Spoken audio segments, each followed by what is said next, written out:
अर्थव्यवस्था मांगे ऑक्सीजन। जी हां, हमारी इस खास पेशकश में आप सभी का स्वागत है। आपके साथ मैं नेहा बाथम। आज हम चर्चा करेंगे कि क्या फिर से पटरी पर लौटने को बेताब अर्थव्यवस्था इस वक्त ऑक्सीजन मांग रही है।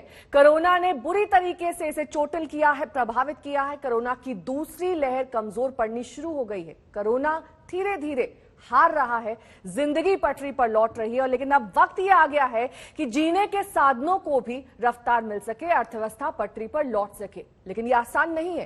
कोरोना ने ऐसी चोट पहुंचाई है अर्थव्यवस्था को जिसमें ऑक्सीजन की अब जरूरत है।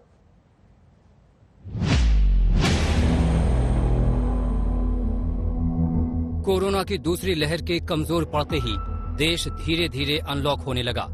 दुकानें खुलने लगी, बाजारों में रौनक दिखने लगी, सड़कों का सन्नाटा खत्म हो गया। लेकिन अभी बहुत कुछ होना है। कोरोना पूरी तरह से गया नहीं है और जब ये महामारी खत्म नहीं होती, पुराने दिन नहीं लौटेंगे। अर्थशास्त्रियों का मानना है कि अगर वैक्सीन की रफ्तार बढ़ी तो जुलाई तक अर्थव्यवस्था पटरी पर लौटने लगेगी। जो क्रॉस फिक्स्ड कैपिटल फॉर्मेशन जो कहते हैं, जो कि निवेश का संकेत है हमारे अर्थव्यवस्था में, वह निवेश का जो संकेत है जीडीपी के अनुपात में 26 तिमाही में सबसे अधिक था। और ये काफी महत्वपूर्ण है क्योंकि जब आगे चल के आप जब देखते हैं तो जो विकास दर जो है वो निवेश से बढ़ता है। कि मुझे ये लगता है कि जून के बाद जुलाई में जब शुरू होगी हमारी रिकवरी और पैंडेमिक से हम लोग जब निकल के आएंगे तो हमारी जैसे पिछली बार हुई थी तो पैंडेमिक हमारी रिकवरी काफी सुदृढ़ होगी, काफी मतलब मजबूत होगी। और मुझे ये लगता है कि इस साल में कम से कम 10%, 10.5% ग्रोथ होगी ही। कोरोना काल बहुत खौफनाक रहा। जिंदगी भी छीनी, जीने का साधनों को भी छीना। कई नौकरी करने वाले बेरोजगार हो गए। Centre for monitoring Indian economy के मुताबिक कोरोना के दूसरी लहर में ही 2.25 करोड़ से ज्यादा लोगों की नौकरी चली गई। कईयों की सैलरी कम हो गई, कई के धंधे बंद हो गए, कई देखते ही देखते सड़क पर आ गए। कोरोना ने करोड़ों की कमाई लूट ली। सरकार का भी पूरा फोकस महामारी से निपटने पर आ गया। सरकार ने 80 करोड़ लोगों तक मुफ्त अनाज पहुंचाने का लक्ष्य रखा है। नवंबर तक 80 करोड़ से अधिक देशवासियों को हर महीने तय मात्रा में मुफ्त अनाज उपलब्ध होगा। कोरोना ने कारोबारियों की कमर तोड़ दी है। वित्तीय बोझ इतना बढ़ गया है कि कोई नहीं जानता आगे कैसे संभलेगा। अब उन्हें सरकार से मदद का इंतजार है। हमारा मानना है कि ऋण से इस सेक्टर में और दबाव बढ़ेगा। सरकार इस सेक्टर को बचाना चाहती है। सरकार बचाने के लिए इसके लिए प्रॉपर्टी टैक्स और बिजली बिल, एक्साइज टैक्स की फीस को माफ करे। सरकार ने पिछले साल 20,000 करोड़ के आर्थिक पैकेज का ऐलान किया था, लेकिन इस पैकेज से अर्थव्यवस्था को पर लगते इससे पहले ही कोरोना ने इसकी रफ्तार पर पूरी तरह से ब्रेक लगा दी। अब नई उड़ान के लिए अर्थव्यवस्था को ऑक्सीजन का डोज चाहिए। आज तक ब्यूरो। इस चर्चा को आगे बढ़ाने से पहले सभी खास मेहमानों का परिचय आपसे करा देते हैं। मिस्टर मनीष शर्मा हमारे साथ जुड़ गए हैं, जो कि सीईओ पैनासोनिक हैं। साथ ही हमारे साथ डॉक्टर आलोक रॉय हैं, जो कि chairman FICCI health services committee से जुड़े हुए हैं और साथ ही चेयरमैन है मेडिकल ग्रुप ऑफ हॉस्पिटल्स के। हमारे साथ ध्रुव श्रृंगी साहब जुड़ गए हैं, जो कि को चेयरमैन है फिक्की टूरिज्म कमेटी के और साथ ही को फाउंडर और सीईओ हैं यात्रा.com से जुड़े हुए हैं। मिस्टर दिलीप चनोय हमारे साथ है, सेक्रेटरी जनरल फिक्की हैं। आप सभी का बहुत बहुत स्वागत है। लेकिन सबसे पहले मनीष जी आपका रुख करते हुए, क्योंकि आप उस सेक्टर से जुड़े हुए हैं, मैन्युफैक्चरिंग सेक्टर, जो कि सबसे ज्यादा प्रभावित सेक्टर्स में से एक है। पहली लहर की बात करें कोरोना की या फिर दूसरी लहर, इस बीच का जो थोड़ा बहुत रिवाइवल पीरियड था वो भी इस सेक्टर के लिए काफी नहीं रहा।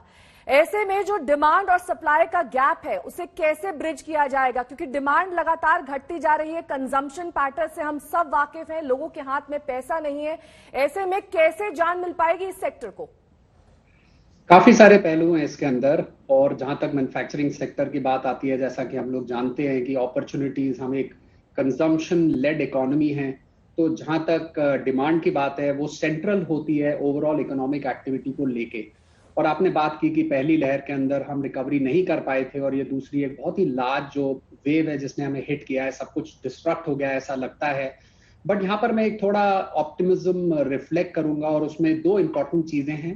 पहली है जो लर्निंग हुई है हमारी पिछले जो पहली लहर आई थी उसके बाद किस तरीके से इकोनॉमिक रिवाइवल हमने देखा कुछ महीनों के लिए, और उसमें कहीं ना कहीं पेंट अप डिमांड स्पेसिफिकली उन प्रोडक्ट्स की जो कहीं ना कहीं बीच में फॉल करती हैं, वो कमोडिटीज भी हैं और वो नेसेसिटीज भी हैं।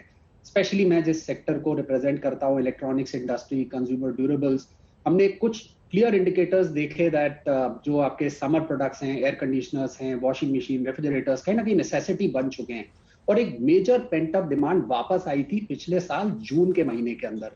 इस बात को नजरअंदाज नहीं किया जा सकता कि एक बड़ा फर्क है पिछली लहर और इस लहर के अंदर कि लोगों का जो सेंटिमेंट है, जो कॉन्फिडेंस है, वो कहीं ना कहीं हैम्पर हुआ है। और इसलिए देखना बहुत इंपॉर्टेंट होगा कि किस तरीके से जो पेंट अप डिमांड दोबारा क्रिएट हुई है, और हम देख रहे हैं कि वैक्सीनेशन जैसे जैसे बढ़ता जा रहा है, इंडस्ट्री काफी हद तक उसमें कोलैबोरेट कर रही है उस कॉन्फिडेंस को रीबिल्ड करने के लिए। कंट्री की लीडरशिप को यदि हम देखें इंडस्ट्री के पॉइंट ऑफ व्यू से, जहां कॉशन से शुरुआत हुई, कहीं ना कहीं हमने कंपैशन को आते देखा और अब कॉन्फिडेंस बिल्ड करने की जरूरत है, और उसमें वैक्सीनेशन एक बहुत मेजर रोल प्ले करेगा कि जो हमने अपने फोरकास्ट बनाए हैं दिसंबर तक के, उसको हम कितना रैपिडली कर सकते हैं इस कॉन्फिडेंस को और हेंस डिमांड को वापस लाने के लिए। दिलीप जी भी हमारे साथ लगातार जुड़े हुए हैं। दिलीप जी, आपसे अक्सर चर्चा होती है अर्थव्यवस्था के विषय में, लेकिन अब तो हम उस मकाम पर आ गए हैं जब धीरे धीरे सब कुछ खुल रहा है। ये कहा जा सकता है कि थोड़ी बहुत जिंदगी पटरी पर लौट रही है। ऐसे में जो नीति आयोग की तरफ से कहा जा रहा है वो ये कि 10.5% तक ग्रोथ जुलाई ऑनवर्ड्स आ सकती है। किस आधार पर ये आंकड़ा आया है और कैसे इसे हम सही माने आने वाले वक्त के लिए?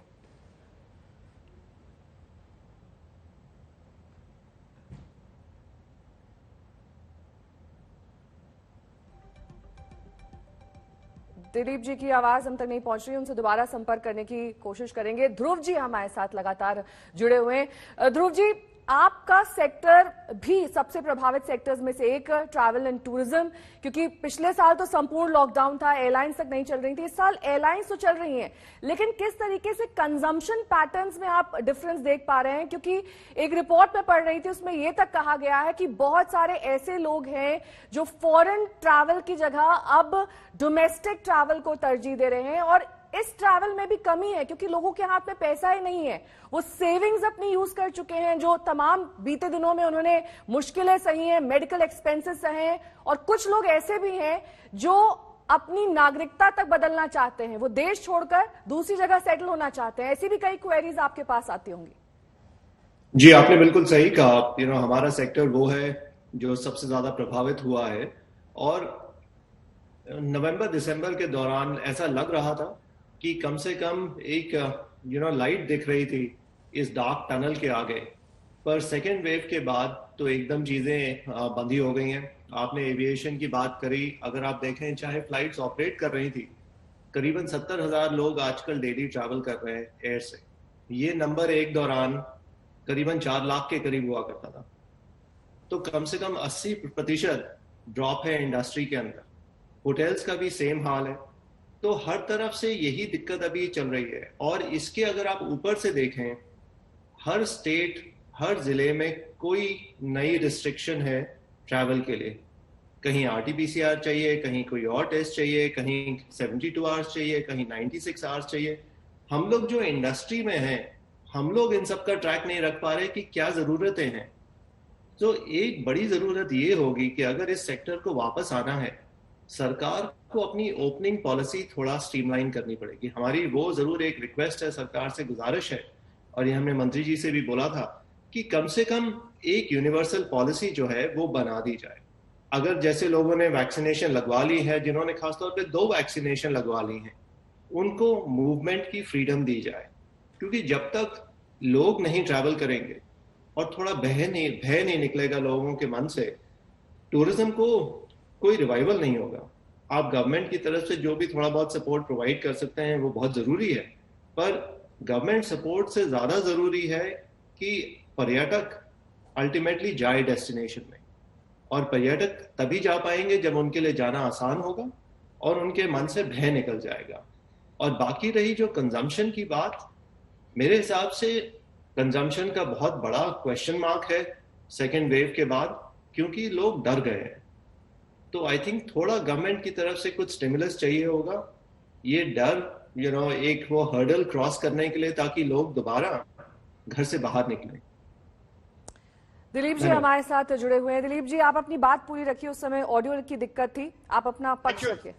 Thank you Neha ji. आपने ये जो प्रश्न था आपका, वो जो नीति आयोग का जो प्रोजेक्शन है 10.3% ग्रोथ इस क्वार्टर में, आपको इस जो ग्रोथ तो पिछले साल के क्वार्टर के मुताबिक है, तो पिछले साल अगर आप देखें तो इस क्वार्टर में -24% एक तरीके से डिक्लाइन हुआ था, तो उसके ऊपर आप 10% ग्रोथ देखें तो एक तरीके से वो जायज हो सकता है।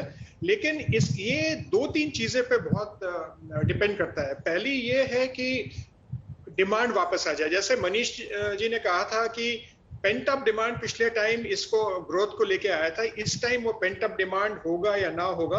और जैसे ध्रुव जी ने बताया था अभी बह बैठ गया है, क्योंकि इस टाइम जो है लोगों ने एक तरीके से अपना मेडिकल एक्सपेंडिचर और वगैरह के ऊपर काफी खर्च किया है। लेकिन काफी ग्रीन शूट्स हैं कई सेक्टर्स में, क्योंकि अगर आप देखें तो ग्रोसरीज में थोड़ा इंक्रीज हुआ है, वो जो इसेंशियल कमोडिटीज में हमने जो कहा था उसमें एक तरीके से बढ़ोतरी आई है। तो अगर कोई दूसरा एक तरीके से कोई अचानक ही वेव या कोई लॉकडाउन ज्यादा इंक्रीज ना हो, तो 10.3% एक अच्छा लक्ष्य है, उसके ऊपर एक तरीके से हमें सब मिलजुल करके काम करना चाहिए। जैसे बताया गया था कि हमें एक यूनिफॉर्म पॉलिसी चाहिए, एक तो ट्रैवल का यूनिफॉर्म पॉलिसी चाहिए, ओपनिंग का, और उसको अगर देखें तो अगर हम सब नागरिक भी जो है उनको सतर्क रहना चाहिए और जो कोविड अप्रोप्रिएट बिहेवियर है उसको फॉलो करना चाहिए। तो 10.3% एक तरीके से अच्छा एक लक्ष्य है, उसके ऊपर हमें काम करना चाहिए। डॉक्टर आलोक रॉय भी हमारे साथ जुड़े हुए हैं। डॉक्टर आलोक, इस पूरे 15 महीने के दौर में एक पैराडाइम शिफ्ट हमने हेल्थ केयर सर्विसेज में देखा है। कई तरीके से डॉक्टर्स, नर्सेज, हर कोई इवॉल्व हुआ है, क्योंकि ये मौके की नजाकत है कि हम कोरोना वायरस की गंभीरता को समझें और इसी के हिसाब से एक्ट करें। लेकिन बर्डन तो उन लोगों पर भी है जिन्होंने सेकेंड वेव में खास तौर पर अपनी सारी सेविंग्स, अपनी सारी गाड़ी कमाई हेल्थ केयर में अपने परिजनों को बचाने में खर्च कर दी है। उन लोगों के हाथ में अब पैसा नहीं है, उन लोगों की जो सैलरीज हैं वो यूज हो चुकी हैं, उनके जो पीएफ अकाउंट्स हैं वो खाली हो चुके हैं। ऐसे में इन लोगों के लिए क्या राहत दे सकती है सरकार, इनकम टैक्स रिटर्न के माध्यम से या फिर किसी और स्टिमुलस से? आई थिंक सबसे बड़ी राहत देश के लिए ये होगी कि हमारे आदमी को वैक्सीनेट करें। जितना वैक्सीनेशन बढ़ेगा उतनी लोगों को राहत मिलेगी, उतने लोग कम बीमार पड़े हैं। अब जो बीमार पड़ चुके हैं उनका तो कुछ नहीं हो सकता, लेकिन जो भविष्य में लोग इससे सफर न करें, इससे पीड़ित न हो, इसके लिए सरकार को वैक्सीनेशन की नीतियों को बढ़ाना पड़ेगा। सरकार को जो है ट्रेनिंग प्लेसेस और पब्लिक प्राइवेट के साथ मिलकर चलना पड़ेगा। सरकारी अस्पताल और प्राइवेट अस्पताल दोनों स्टेट के एसेट हैं, दोनों को एक साथ मिलकर सरकार को दोनों के साथ काम करके दोनों को कोलैबोरेटिव मेथड में इंफॉर्मेशन शेयर करनी पड़ेगी। बहुत सी चीजें जो उपलब्ध नहीं थी वो सरकार को उपलब्ध करानी पड़ेगी। सरकार जो है अगर चाहे तो वो बहुत सी चीजें, जैसे आज भी हम जीएसटी पे कर रहे हैं सामान लाने के लिए, अगर हम जो है 18% या 5%, हम लोग वैक्सीन पे भी 5% जीएसटी दे रहे हैं, वो तो बेसिकली एक्स्ट्रा हो गया ना। अगर वो सब चीजें सरकार राहत दे तो बहुत सी चीजें कम हो जाएंगी और मरीजों को कम पैसा पे करना पड़ेगा। जहां तक इस बार जो ये सेकेंड वेव आई है, इस वेव में बहुत लोगों का जो नुकसान हुआ आर्थिक रूप से, अस्पतालों का भी आर्थिक रूप से बहुत नुकसान हुआ। अस्पतालों ने बहुत पैसा नहीं बनाया क्योंकि ये इनको इतना खर्च करना पड़ा अपने को संभालने में, लोगों को फ्रंट लाइन वर्कर को मेंटेन करने में, तमाम महंगी दवाइयाँ, तमाम महंगे उपकरण लाने पड़े, जिसमें हर तरफ से लॉस ही हुआ, देश को भी लॉस हुआ और जान गई अलग से। बचाव का एक रास्ता है कि जितनी जल्दी हम वैक्सीनेशन दे सकें उतना ही देश का आर्थिक रूप से भी भला होगा। डॉक्टर आलोक, अब तो चार्जेस भी फिक्स कर दिए हैं, गवर्नमेंट ने कैप लगा दिया है कि वैक्सीन के लिए कितना चार्ज लिया जा सकता है। इसमें अब आप क्या आगे सुधार देखते हैं? क्या प्राइवेट हॉस्पिटल्स भी अब नहीं हिचकेंगे, इसे अपनाएंगे? क्योंकि अभी तक तो मन मारने दाम लिए जा रहे थे, कहीं ना कहीं अलग अलग हॉस्पिटल से रिपोर्ट्स भी आ रही थी, लेकिन अब इसका चार्ज फिक्स कर दिया गया है और कई जगहों पर फ्री भी है। इसका क्या असर देखते हैं आप? देखिए, जो लोग मनमानी कर रहे हैं वो हमेशा से करते थे और अभी भी करते रहेंगे, वो कोई और तरीका खोज लेंगे। लेकिन अगर हमें अपने देश में वैक्सीनेशन बढ़ाना है तो 150 रुपए फिक्स करके नुकसान ही होगा, फायदा नहीं होगा। क्योंकि जो है, जब आदमी घर से बाहर निकल के कहीं ऑफ साइट, कॉरपोरेट्स या रेजिडेंशियल एरिया में जाएगा तो सरकार ने हमारे पास बहुत से नियम और कानून लगा रखे हैं। एक तो हमें परमिशन लेनी पड़ती है सरकार से उस जगह को अप्रूव कराने के लिए, ये बिना मतलब का एक अड़ंगा है। दूसरा, वहां पे मिनिमम ये होना चाहिए, वो होना चाहिए, उसके करने से हमारी कॉस्ट बढ़ जाती है। तो 150 रुपए में कोई नहीं कर सकता, संभव नहीं है। तो या तो लोग चोरी करेंगे या तो लोग नहीं करेंगे। चांसेस ये है लोग नहीं करेंगे, जिससे देश का नुकसान होगा। मेरे ख्याल से सरकार को सोच समझ के ऐसी नीति बनानी चाहिए जिससे वैक्सीनेशन के लिए लोग कदम आगे बढ़ाएं। इसके लिए थोड़ी सी फ्लेक्सिबिलिटी देनी पड़ेगी कि अगर आदमी अपने अस्पताल में कर रहा है तो 150 रुपए बहुत अच्छा है, पर कोई खर्चा नहीं है। लेकिन अगर अस्पताल बाहर निकलता है, सड़क पे जाता है, रेजिडेंशियल RWA में जाता है, ऑफ साइड जाता है, कॉर्पोरेट ऑफिस में जाता है, तो उसका खर्चा बहुत बढ़ जाता है। तो अगर सरकार इसको आसान कर दे परमिशन के तहत और थोड़ा सा फ्लेक्सिबिलिटी दे जो उनका खर्चा हो रहा है वो निकालने के लिए, इससे वैक्सीनेशन की गति बढ़ेगी। सरकार को ध्यान से सोच के कदम उठाना पड़ेगा। बहुत हर्डली सोच के जो उन्होंने किया है अभी, हो सकता है वो बहुत लाभकारी देश में वैक्सीनेशन के लिए ना हो। ठीक है, धीरे धीरे हम इवॉल्व हो रहे हैं, चीजों को अपना रहे हैं, सही कदम उठा रहे हैं और उस दिशा में आगे बढ़ने की कोशिश भी कर रहे हैं। मनीष जी भी हमारे साथ लगातार जुड़े हुए हैं। मनीष जी, जिस तरीके से इसेंशियल और नॉन इसेंशियल आइटम्स को कैटेगराइज किया जाता है, आपको नहीं लगता कि अब वो फाइन लाइन ड्रॉ करना जरूरी नहीं है? क्योंकि कई बार इस तरह की चीजों से जो आसपास की किराना दुकानें हैं उनके कंजम्पशन पैटर्न्स अफेक्ट होते हैं और कई बार इनके बंद होने तक की नौबत आ जाती है। काफी हद तक बात ठीक है और इसको मेरे ख्याल से एक फ्रेगमेंटेड पॉइंट ऑफ व्यू से यदि देखेंगे तो शायद जो बात आपने मेंशन की है ये तो हमने काफी चर्चा में भी रखी पीछे। यदि मैं इसको अपने इंडस्ट्री से एग्जांपल को लूं तो एक डिबेट चल रही थी कि क्या एयर कंडीशनर्स को या जो समर प्रोडक्ट्स हैं जैसे रेफ्रिजरेटर्स एक नेसेसिटी है, स्पेशली ऐसी सिचुएशन में जब लोग घर के अंदर बंधे हुए थे काफी लंबे पीरियड तक, तो नेचुरली उनको एक रेफ्रिजरेटर की जरूरत थी, तो क्या उसको भी एक एसेंशियल कैटेगरी में आना चाहिए? ये सारी डिबेट्स हुई थी। लेकिन शायद दूसरी लहर में इस डिबेट से ऊपर एक चीज ये भी थी कि जेन्युइनली कितने कस्टमर्स इस चीज को एनकरेज करेंगे कि जब एक एयर कंडीशनर या रेफ्रिजरेटर डिलीवर होगा उसके इंस्टॉलेशन के लिए जो सर्विस इंजीनियर्स हैं उनको घर में आने दिया जाएगा। तो ये सारी डिबेट काफी हद तक चली भी है पीछे और मेरे ख्याल से इसमें कुछ चीजें हम कर सकते थे। एक इंपॉर्टेंट बात जो नेहा जी आपने पीछे पूछी थी कि कंजम्पशन पैटर्न्स में क्या फर्क आया, मुझे ऐसा लगता है कि हमें आगे देखना चाहिए और ये सोचना चाहिए कि हमने जो पीछे अपॉर्चुनिटी लॉसेस किए हैं इनको हम किस तरीके से आगे इनकी भरपाई कर सकते हैं। सप्लाई साइड के ऊपर मेरा ऐसा मानना है कि फिक्की ने भी काफी काम किया सरकार के साथ और गए बीते वर्ष के अंदर PLI के ऊपर एक सिग्निफिकेंट प्रोग्रेस हुई है। सरकार ने लगभग 2 लाख करोड़ का जो बजट एलोकेट किया है PLI के लिए 13 सेक्टर्स के अंदर, उसमें हमारे इंडस्ट्री के लिए भी काफी सिग्निफिकेंट एलोकेशन है और बड़ा स्पीड के ऊपर काम हुआ है। सप्लाई साइड के ऊपर मुझे लगता है कि हमने तैयारी काफी हद तक अपनी कर रखी है। डिमांड कैसे सिमुलेट की जाए, दूसरी चीज इंडस्ट्री जो नए consumption patterns post Covid evolve हो रहे हैं उससे कैसे अलाइन करती है अपने आप को। मैं एक बड़ा इंटरेस्टिंग ऑब्जर्वेशन आपसे शेयर करना चाहूंगा जो हमारे इंडस्ट्री के लिए है। कंजम्पशन पैटर्न्स में एक इंटरेस्टिंग ऑब्जर्वेशन ये है कि कंज्यूमर्स जो पहले इनिशियल बाइंग कॉस्ट को कंसिडर करते थे अपने कंसिडरेशन क्राइटेरिया के लिए किसी भी प्रोडक्ट को खरीदने के पहले, वो अभी टोटल कॉस्ट ऑफ ओनरशिप के ऊपर फोकस करने लगे हैं और जो प्रोडक्ट्स उनको मल्टीटास्किंग करने में हेल्प करते हैं वो प्रोडक्ट्स की डिमांड बढ़ रही है। यानी कि नए टेक्नोलॉजी का एडॉप्शन तेजी से होगा, प्रोडक्ट जो स्मार्ट है। मनीष जी, आप बहुत महत्वपूर्ण बात यहाँ पर रख रहे हैं। दिलीप जी, क्योंकि आप क्लोज क्वार्टर्स में काम करते हैं सरकार के साथ, इंडस्ट्री के दिग्गजों के साथ, ऐसे में सुझाव क्या दिए गए हैं सरकार के? क्योंकि इकोनॉमिक स्टिमुलस पैकेज 1.0 अनाउंस हो चुका पिछले साल, 2.0 की उम्मीद की जा रही है, लेकिन इस बीच बहुत सारी ऐसी चीजें हो चुकी हैं जिसमें अभी तक पहले स्टिमुलस पैकेज का असर ही नहीं देखने को मिला है। ये कोई वैक्सीन की डोज तो है नहीं जो इंजेक्शन दिया और तुरंत असर दिखाना शुरू कर देगा, इसमें समय लगता है। कब तक इकोनॉमी ट्रैक पर आएगी?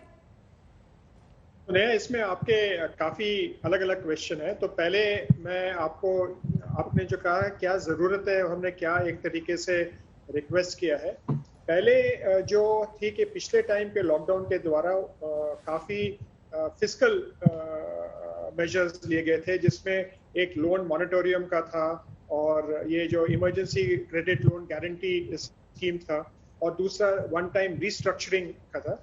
उसमें क्या हो गया था, वो जो स्कीम जैसे उन्होंने उस टाइम फॉर्मुलेट किए थे तो मन में ये थी कि एक ही साल में कोरोना होगा और 2022 तक इकोनॉमी पटरी पे आ जाएगी, कई सेक्टर्स पटरी पे आ जाएंगे। अगर अब ये दूसरे कोविड के जो वेव आया है, इसमें ये तीनों जो चीज है, ये moratorium specially medium and small industry के लिए और जो क्लोज कांटेक्ट सेक्टर्स हैं जैसे कि टूरिज्म हो या जिम्स हो या स्पास हो, उसमें आरबीआई ने एक लोन का एक तरीका किया है, लेकिन वो उसको एक तरीके से बढ़ाना है। दूसरा जो रेशियोज तय किए थे, जो रिस्ट्रक्चरिंग के बारे में जो कामत कमेटी के जो रेशियोज थे, उन्होंने भी तकरीबन एक साल का कोविड का इम्पैक्ट लिया था, तो वो जो नॉर्म्स हैं उनको भी एक तरीके से रिस्ट्रक्चरिंग करना पड़ेगा। दूसरे तरीके जो आप देखें, जो उन्हें लोअर इनकम ग्रुप्स के लिए जो दिया था और उन्होंने अभी प्रधानमंत्री जो अनाज के ऊपर जो फ्री दे रहे थे उनको ना दिवाली तक एक्सटेंड कर दिया है। लेकिन रूरल एरिया में, क्योंकि इस टाइम रूरल एरिया में काफी इम्पैक्ट आया है, थोड़ा से जो रूरल पोअर है उनको एक तरीके से कैश ट्रांसफर देने का या मनरेगा जो प्रोग्राम है उसमें उसको एक इंक्रीज करके ज्यादा कवरेज करना है। उसके अलावा अर्बन पोअर में एक तरीके से अर्बन सेक्टर में उसका काफी कोई स्कीम नहीं है, तो एक जो कंस्ट्रक्शन और बिल्डिंग वर्कर्स का जो फंड है उसमें हम उसको लेकर के कंस्ट्रक्शन सेक्टर में थोड़ी राहत दे सकते हैं, और दूसरा एक मनरेगा टाइप अर्बन स्कीम एक तरीके से लॉन्च कर सकते हैं। अगर और आप देखें तो जो स्टेट लेवल पे काफी तरीके के जो रियायत दिए गए थे लास्ट टाइम, किन लोगों ने minimum electricity duty charges wave कर दिए थे, किन्होंने वाटर चार्जेस वेव कर दिए थे। प्रॉपर्टी टैक्स और रेंटल का एक बहुत बड़ा मसला है, क्योंकि काफी जो है छोटे रिटेल शॉप्स, जो टूरिस्ट होटल्स हैं, जो अलग अलग आप देखें जो सर्विसेज सेक्टर और मैन्युफैक्चरिंग सेक्टर में भी काफी इम्पैक्ट हुआ है, तो वो सेंटर के पर्व्यू में नहीं है, वो स्टेट गवर्नमेंट के पर्व्यू में है। तो स्टेट गवर्नमेंट्स को भी ये एक तरीके से देखना चाहिए इनको कैसे वेव कर सकते हैं, और मीडियम और छोटे छोटे जो उद्योग है उनके लिए इंटरेस्ट सबवेंशन और एक तरीके से उनको कैसे फायदा किया जाए। इस टाइम जो कोविड में है तो काफी बिजनेसेस में भी इम्पैक्ट हुआ है, उनके ओनर्स में कई बिजनेस के ओनर भी कोविड के शिकार हो गए हैं वगैरह, और कई ऐसे चीजें हैं जिनमें अलग अलग स्टेट्स कुछ सहायता दे सकती है। तो सेंटर और स्टेट्स लेके एक तरीके से जुड़ के काम करें। और अगर आप देखें तो डिमांड का एक चैलेंज है, जैसे मनीष जी ने कहा था कि सप्लाई साइड तो पिछले पैंडेमिक के जो वेव था और इसमें सप्लाई साइड में काफी सुधार है, गवर्नमेंट ने प्रोडक्ट लिंक इंसेंटिव स्कीम भी अनाउंस किया था, लेकिन डिमांड जनरेशन के लिए कुछ ना कुछ करना चाहिए। और एक फिक्की का एक सुझाव था कि एक कंजम्पशन वाउचर दिया जाए जो टाइम बाउंड हो, और आप उस कंजम्पशन वाउचर को दें, जैसे पिछले टाइम सरकार ने सेंट्रल गवर्नमेंट एम्प्लॉइज के लिए एलटीसी का एक स्कीम निकाला था, और बाद में उन्होंने ये प्राइवेट सेक्टर को भी एक अनुमति दे गई थी कि वो आप इसको भी लागू कर सकते हैं, लेकिन वो 31 मार्च 2021 तक था। तो अभी उन ऐसे स्कीम्स को तरीके से एक्सपैंड करने का, तो अलग अलग सेक्टर के अलग अलग मांग होते हैं और उन सब पे ध्यान दिया। जैसे वित्त मंत्री ने कहा था कि पिछले बजट में उन्होंने काफी एक तरीके से एक्सपेंडिचर का एक रुख डाला था, उस एक्सपेंडिचर को फ्रंट लोड करना चाहिए। और कई जो स्कीम्स थे उस टाइम किसी के मन में ये सेकेंड वेव का कोई आशंका नहीं थी, तो अभी ये सेकेंड वेव में क्या करना चाहिए, मे बी एडिशनल बजट को या एक आत्मनिर्भर, जैसे उन्होंने पिछले टाइम 5 पैकेज निकाले थे, वैसे उन्होंने अलग अलग 7 अनाउंसमेंट किए थे, तो वैसे भी इस एक टाइम की पैकेज की जरूरत है। ध्रुव जी भी हमारे साथ लगातार जुड़े हुए हैं, सीईओ हैं यात्रा.com के। ध्रुव जी, आपके सेक्टर में भी इसेंशियल ट्रैवल होता है, नॉन इसेंशियल ट्रैवल होता है। इसेंशियल ट्रैवल धीरे धीरे गति पकड़ेगा क्योंकि एयरलाइंस चल रही हैं, लोग अपने गंतव्य तक पहुंचते हैं, लेकिन नॉन इसेंशियल ट्रैवल को लोग आगे समय के लिए पुट ऑफ कर देते हैं। ये सोचते हैं कि जब हमारे पास सेविंग ज्यादा होंगी, जब ज्यादा हम इस ट्रैवल के लिए पैसे बचा पाएंगे। ये नीडी ट्रैवल नहीं है, जरूरी नहीं है। ऐसे में इस पर्टिकुलर फोकस एरिया को कैसे एड्रेस किया जा रहा है? जी, आपने बिल्कुल सही फरमाया कि आज की डेट में जो नॉर्मल ट्रैवल है, जो डिस्क्रेशनरी ट्रैवल कहा जाता है, वो कोई कस्टमर अंडरटेक नहीं कर रहा। जिसको जरूरत है वही लोग ट्रैवल कर रहे हैं। इस सब को स्ट्रीमलाइन करने के लिए और इंडस्ट्री को वापस ऑन ट्रैक लाने के लिए 3-4 सुझाव हैं हमारी तरफ से। एक, अगर आप देखें डिमांड की तरफ से अगर चलें पहले, तो हमने ये एक रिक्वेस्ट करी थी सरकार से कि अगर कस्टमर्स को डोमेस्टिक ट्रैवल के लिए कोई टैक्स रिबेट दिया जाए। माने कि अगर आप कहें कि 50,000 रुपए आपको साल का टैक्स रिबेट है अगर आप डोमेस्टिक ट्रैवल पे खर्चते हैं, तो उससे डिमांड पे काफी फर्क पड़ेगा। लोग दोबारा ट्रैवल करना शुरू करेंगे और लोग ट्रैवल करेंगे तो सरकार को और आमदनी आएगी उस खर्चे से जो लोग ट्रैवल के ऊपर करेंगे। चाहे वो डेस्टिनेशन में होटल पे खर्चा होगा, चाहे वो बाकी टूरिस्ट गाइड्स पे होगा, चाहे शॉपिंग पे होगा, वो सबसे सरकार की दोबारा वापस आमदनी बढ़ेगी। तो ये एक तरीका है जिससे बढ़ाया जा सकता है। दूसरा एक और तरीका अगर आप देखें, आज की डेट में गवर्नमेंट जो ATF एयरलाइन फ्यूल जो है उसके ऊपर जो टैक्स चार्ज होता है हिंदुस्तान में, वो विश्व में सबसे हाईएस्ट स्तर पे है। अगर उसमें कुछ राहत की जाए, अगर वो टैक्स थोड़ा कम किया जाए, तो एयरलाइन टिकट की प्राइसेस कम हो सकती हैं और उससे थोड़ा अगेन स्टिमुलस मिलेगा लोगों को ट्रैवल करने के लिए। और ये सब डोमेस्टिक के लिए ही है आज की डेट में, क्योंकि इंटरनेशनल ट्रैवल तो कुछ खास होने नहीं वाला। अलग अलग कंट्रियों की अलग अलग रिस्ट्रिक्शंस हैं इंटरनेशनल ट्रैवल पे, तो जो भी खास तौर पर ट्रैवल होगा वो डोमेस्टिक ट्रैवल ही होगा। तीसरी चीज ये है कि अगर आप देखें लास्ट टाइम जब ये हुआ था, पहली वेव जब आई थी कोरोना की, उस टाइम पे सरकार ने कुछ बैंक लोन्स वगैरह की राहत प्रोवाइड करी थी टूरिज्म सेक्टर के लिए, होटल्स के लिए। पर अगर आप देखें उसकी जो एक्चुअल इम्प्लीमेंटेशन हुई है, बैंक्स ने लोन बढ़ाने की बजाय लोन कम करना शुरू कर दिए, अपना एक्सपोजर इस सेक्टर को कम करना शुरू कर दिया। तो उससे एक और दिक्कत आ गई इस सेक्टर के जो व्यापारी हैं, चाहे वो होटेलियर्स हैं, चाहे वो ट्रैवल एजेंट्स हैं, उन सब के ऊपर एक और आपत्ति आ गिरी, क्योंकि लोन और free capital, working capital support मिलने की बजाय बैंक्स ने वो और कम कर दिया। तो गवर्नमेंट की तरफ से उस स्टिमुलस पे थोड़ा और ध्यान दिया जाए और उसको अच्छे से इम्प्लीमेंट किया जाए। वो एक और बहुत जरूरी चीज है सेक्टर में लिक्विडिटी बढ़ाने के लिए। मनीष जी भी लगातार हमारे साथ जुड़े हुए। मनीष जी, हम बात कर रहे थे कि कैसे लगभग 1.5 करोड़ लोगों का रोजगार गया है मई महीने में, और ये सिलसिला अप्रैल और बीते अप्रैल यानी कि 2020 से ही जारी रहा है। लेकिन अर्बन अनएम्प्लॉयमेंट और रूरल अनएम्प्लॉयमेंट में अंतर है। दोनों को कैसे एड्रेस किया जाएगा, और साथ ही जो लेबर्स हैं उनमें कैसे कॉन्फिडेंस लाया जाए, कैसे आत्मविश्वास लाया जाए कि वो अपने घरों को वापस ना जाएं, यहीं रहें, अपने रोजगार से जुड़े रहें, और जहां वो काम कर रहे हैं वो जगह बंद नहीं होगी। मैन्युफैक्चरिंग या इंफ्रास्ट्रक्चर में जो इन्वेस्टमेंट्स को वापस रीएक्टिवेट होना है, आई थिंक ये एक सेंट्रल रोल प्ले करेगा इस कॉन्फिडेंस को रब ऑफ क्रिएट करने के लिए उन लोगों पर जिन्होंने या तो अपॉर्चुनिटी को लूज किया है या फिर जॉब को लूज किया है। और मेरे ख्याल से यदि अपनी इंडस्ट्री की बात करूं, आई थिंक ये जो पहला क्वार्टर होता है, जो जनवरी या फरवरी से शुरू होके जून तक जो पीरियड होता है, इसमें कूलिंग प्रोडक्ट्स का एक मेजर प्रोडक्शन होता है। रेफ्रिजरेटर्स, एयर कंडीशनर्स, इन सब के प्रोडक्शन पीक होते हैं।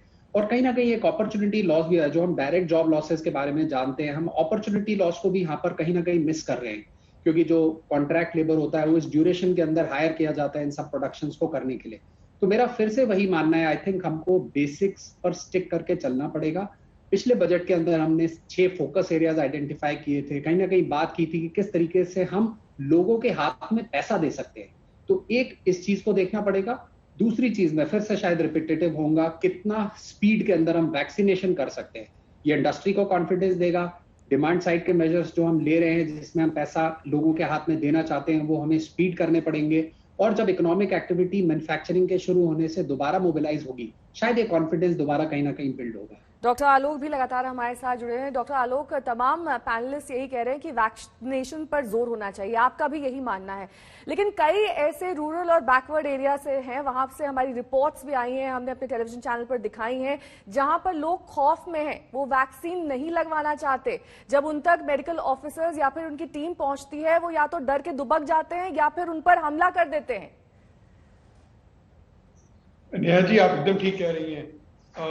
मूर्खों की कमी नहीं है इस देश में, लेकिन समझदार लोगों को उनके साथ बैठ के समझाना पड़ेगा। हमें जो है अपने बुजुर्गों को कॉन्फिडेंस में लेना पड़ेगा। हमें जो है कम्युनिकेशन करके उनको सिखाना पड़ेगा कि बहुत ज़रूरी है, जैसे हमने पोलियो के लिए किया था। इसी तरह हमें वैक्सीन के लिए भी करना पड़ेगा, लगातार करते रहना पड़ेगा। लेकिन एक बात ध्यान में रखिएगा कि जो वैक्सीनेशन है, ये जो जैसे कोविड है, ये जहाँ पे घनी बस्ती होती है वहाँ पे ज़्यादा जल्दी फैलता है। हमें वैक्सीनेशन पहले घनी बस्तियों में एज ए सर्जिकल स्ट्राइक, जहाँ पे लोगों को कोविड होने का चांस बहुत ज़्यादा है, पहले वहाँ करनी पड़ेगी। हम उनको करनी पड़ेगी जो ट्रैवल कर सकते हैं। हमें सरकार को नीति बनानी पड़ेगी कि अगर कोई आदमी वैक्सीनेटेड है, he can travel without RT-PCR। अब आज हर आदमी को RT-PCR चाहिए और भिन्न भिन्न प्रदेशों में भिन्न भिन्न नियम है। अगर सरकार एक नियम बना दे हर प्रदेश के लिए कि ये हमारे centrally accepted methods of travelling है, तो लोग और ट्रैवल करने लगेंगे।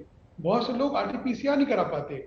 अगर आदमी को 2 दिन के लिए बम्बई जाना जा नहीं सकता, तो अगर सरकार एक सेंट्रल नियम बना के वैक्सीनेशन के लोग ट्रैवल कर सकते हैं, अगर ये करें और सर्जिकल स्ट्राइक टाइप मेथड में जहाँ पे घनी बस्तियाँ उन लोगों को लगातार वैक्सीनेट करते रहें जिससे उनके नंबर बढ़े, और जहाँ पे लोगों में अज्ञान है उनको हम सिखाते रहें, बात करते रहें, इंटरेक्ट करते रहें, तो हमें वैक्सीनेशन का नंबर बढ़ाना पड़ेगा।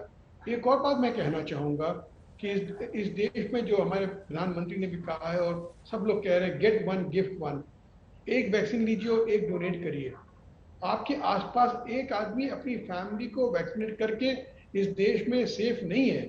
हमें उसके हर वर्कर को, हर काम करने वाले को, ड्राइवर को, पड़ोसी को जो भीख मांग रहा है उसको, हमको हर आदमी को जो अर्बन एरिया में रहता है, जो घनी बस्ती में रहता है, उसको वैक्सीन करना बहुत जरूरी है।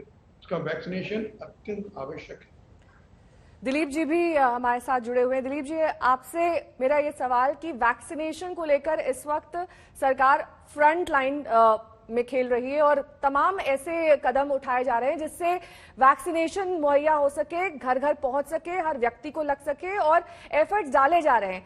लेकिन सवाल ये भी उठता है कि अब हमें उस स्टेज पर आकर रुकना है जब डबल वैक्सीनेशन सबका हो जाए, जब आपके पास एक फुल प्रूफ प्लान लॉकिंग को लेकर हो, यानी कि अगर हम तीसरी वेव को फेस करते हैं तो लॉक के लिए क्या प्रक्रिया होगी, क्योंकि हर बार ये रैंडम तरीके से किया जाता है और अनलॉक भी वैसे ही किया जाता है। दिल्ली का ही अगर एग्जाम्पल ले लें तो अनलॉक में कहा गया है कि ऑड और इवन दुकानें अलग अलग दिन पर खुलेंगी। इसमें कई सारे लूप होल्स हैं, इसे रेक्टिफाई करना जरूरी है। जी, इसमें भी आपने कई प्रश्न पूछे, तो वैक्सीनेशन तो बहुत ही जरूरी है। सारे पैनलिस्ट ने वैक्सीनेशन का जिक्र किया है और एक ही का ये मानना है कि अगर हम वैक्सीन के जो अभी गवर्नमेंट ने वैक्सीन मैन्युफैक्चरर्स पे जो एडवांस ऑर्डर्स प्लेस किए हैं, और अगर हम थोड़ी मिलजुल कर मेहनत करें तो एक तरीके से जैसे दिवाली का एक लक्ष्य ले लें और सबको पहला डोज और सेकेंड डोज का एक तरीके से एक प्लान बनाए तो हो सकता है।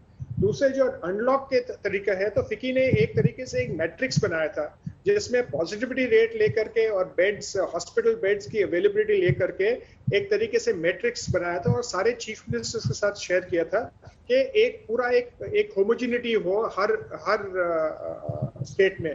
ये जो रिटेल को लेकर के काफी अलग अलग एक्सपेरिमेंटेशन हुए हैं। ऑड इवन का दिल्ली का कह रहे हैं, कोई स्टेट्स ने उसको एक तरीके से टाइमिंग्स को रिड्यूस किया है। तो हमने कहा था कि आप ये खोलेगा, लंबे तरीके से खोलेगा और स्टॉकिंग और अनस्टॉकिंग का है वो रात के टाइम हो, क्योंकि उस टाइम भीड़ नहीं होगा।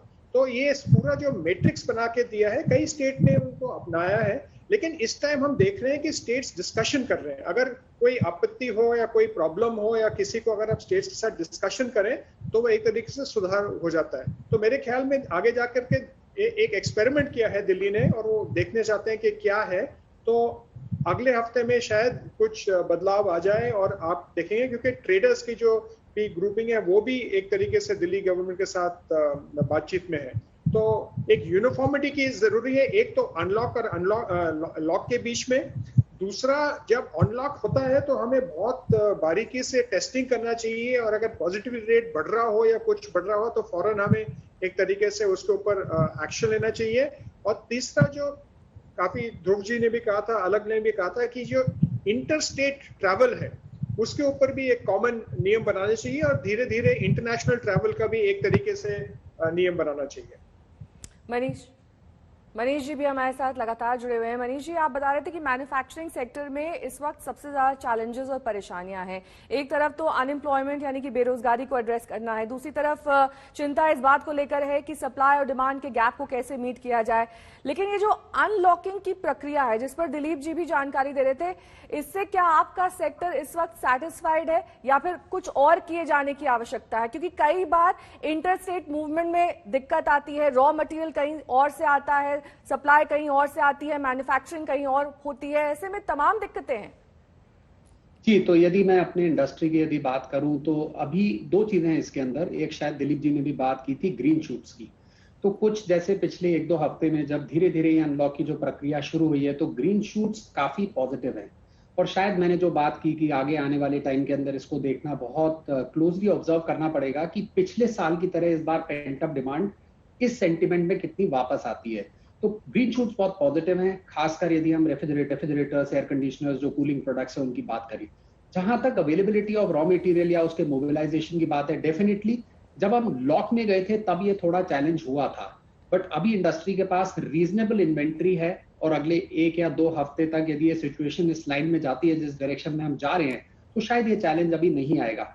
मैं एक इंपॉर्टेंट बात बोलना चाहूंगा, जो मैंने पहले बोला कि हमें कहीं ना कहीं अपने बेसिक स्ट्रैटेजी पे स्टिक होकर चलना पड़ेगा। जो आत्मनिर्भर भारत की स्ट्रैटेजी हमने लास्ट ईयर डेलिब्रेट की थी, उसमें सप्लाई चेन को कैसे और रेजिलिएंट बनाएं और डिपेंडेंसी ऑफ सोर्सिंग को जो आज विदेश के ऊपर है उसको अपने देश के अंदर किस तरीके से लेकर आए।